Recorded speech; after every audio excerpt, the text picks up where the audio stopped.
Hello friends, মই পাকিজা চৌধুৰী আশা কৰিছোঁ আপোনালোক সকলোৱে ভালে আছে আৰু ময়ো ভালে আছোঁ।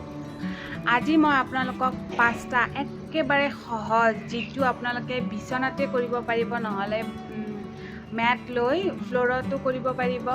একেবাৰে সহজ, বহি কৰা বা শুই কৰিব পাৰিব। সো এক্সাৰসাইজ নকৰাকৈ আমি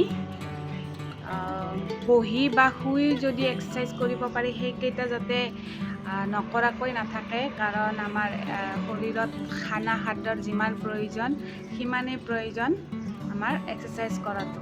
মই এই ভিডিঅ'টো যিবিলাক মহিলাই বাহিৰত ওলাব নোৱাৰে, জিম, য়োগা, এক্সাৰসাইজৰ কাৰণে মানে বাহিৰত ওলাই কৰিব নোৱাৰে, সো সেইবিলাকৰ কাৰণে বনাইছোঁ।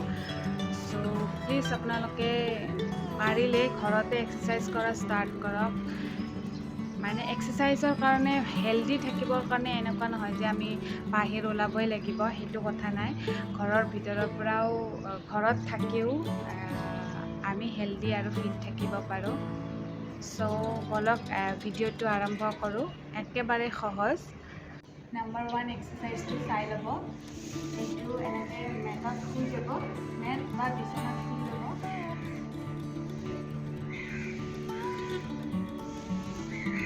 ভৰিখন এনেকৈ কুচাই ল'ব, হাতখন এনেকৈ দিব, এনেকৈ ধুই ভৰিখনত অলপ ভালকৈ মালিচ কৰিব।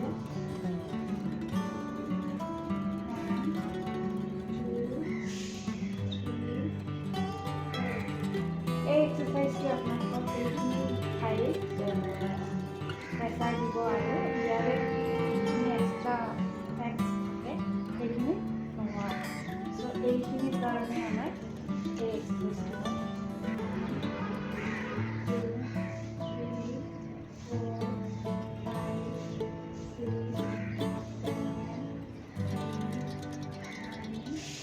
এনেকৈ আপোনালোকে 30 বাৰ 3টা চেট কৰিলে হৈ যাব।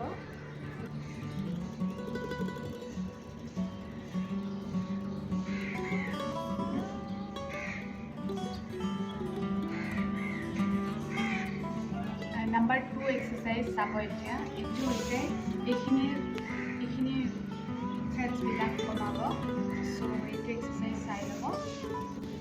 1 2 3 4 5 6 7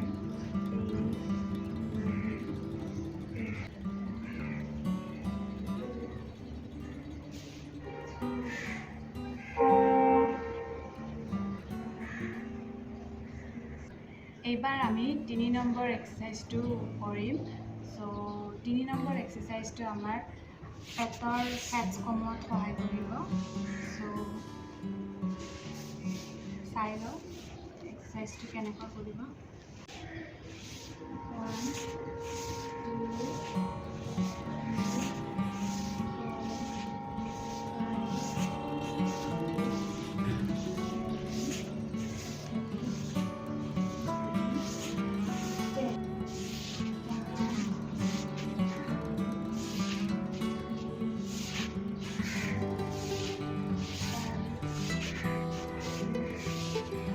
এতিয়া আহিছোঁ আমি 4 নম্বৰ এক্সাৰসাইজটোলৈ, যিটোৱে আমাৰ ছাইডৰ ফেটছবিলাক কমোৱাত সহায় কৰিব।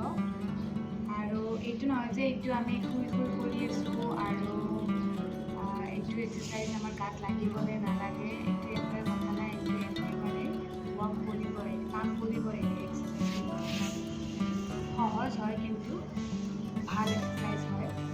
সো 4 নম্বৰ এক্সাৰসাইজটো শুই দিব।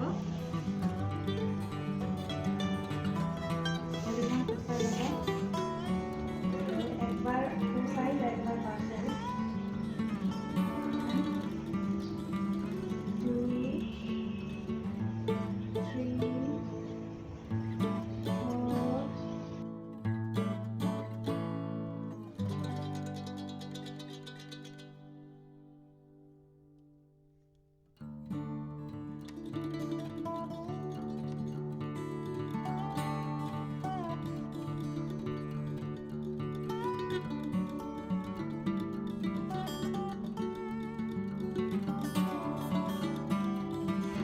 আমাৰ 5 নম্বৰ এক্সাৰচাইজটো হ'ব। 5 নম্বৰ এক্সাৰচাইজটো আমি বেকৰ কাৰণে কৰিম।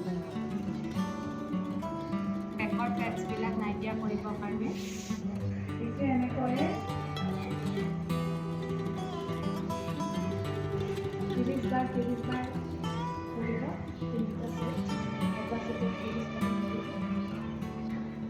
ইমান সহজ এক্সাৰচাইজ। এই এক্সাৰচাইজকেইটা যদি আপোনালোকে নকৰে তেনেহ'লে কি হ'ব? এক্সাৰচাইজটো বহুত ইম্পৰ্টেণ্ট। এক্সাৰচাইজে আমাৰ স্কিন গ্ল' কৰে, এক্সাৰচাইজে আমাৰ বয়সটো ধৰি ৰাখে।